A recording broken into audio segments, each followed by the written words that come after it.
Once when we were going to the place of prayer, we were met by a female slave who had a spirit by which she predicted the future.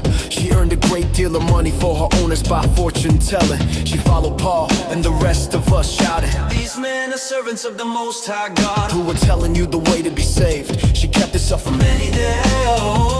Finally Paul became so annoyed that he turned around and said to the spirit, "In the name of Jesus Christ, I command you to come out of her."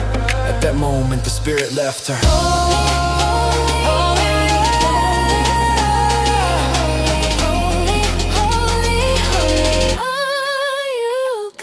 When her owners realized that their hope of making money was gone, they seized Paul and Silas and dragged them into the marketplace. To face the authorities, they brought them before the magistrates and said, "These men are Jews, and are throwing our city into an uproar by advocating customs unlawful for us Romans to accept or practice." The crowd joined in the attack against Paul and Silas, and the magistrates ordered them to be stripped and beaten with rods. After they had been severely flogged, they were thrown into prison, and the jailer was commanded to guard them carefully when he received these orders.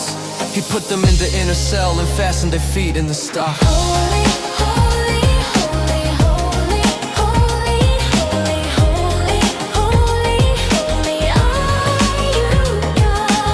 Holy, holy, holy, holy, holy, holy, holy, holy, holy are you, God. About midnight, Paul and Silas were praying and singing hymns to God, and the other prisoners were listening to them. Suddenly there was such a violent earthquake that the foundations of the prison were shaking.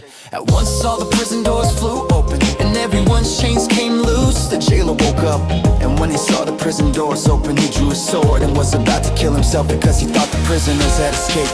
But Paul shouted, "Don't harm yourself, we are all here." The jailer called for lights, rushed in and fell trembling before Paul and Silas. He then brought them out and asked, Sirs, what must I do to be saved? Holy, holy, holy, holy, holy, holy, holy, holy, holy, holy. They replied, "Believe in the Lord Jesus and you will be saved, you and your household." Then they spoke the word of the Lord to him and to all the others in his house. At that hour of the night, the jailer took them and washed their wounds. Then immediately he and all his household were baptized. The jailer brought them into his house and set a meal before them.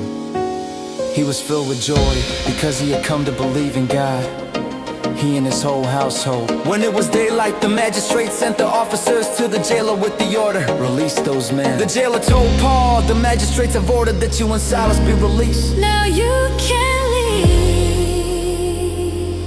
Go in peace." Holy, holy, holy, holy, holy, holy, holy, holy, holy are you, God. Holy, holy, holy, holy, holy, holy, holy, holy, holy are you, God. But Paul said to the officers, "They beat us publicly without a trial, even though we are Roman citizens, and threw us into prison. And now do they want to get rid of us quietly? No! Let them come themselves and escort us out." The officers reported this to the magistrates, and when they heard that Paul and Silas were Roman citizens, they were alarmed. They came to appease them and escorted them from the prison, requesting them to leave the city. After Paul and Silas came out of the prison, they went to Lydia's house, where they met with the brothers and sisters and encouraged them. Then they left.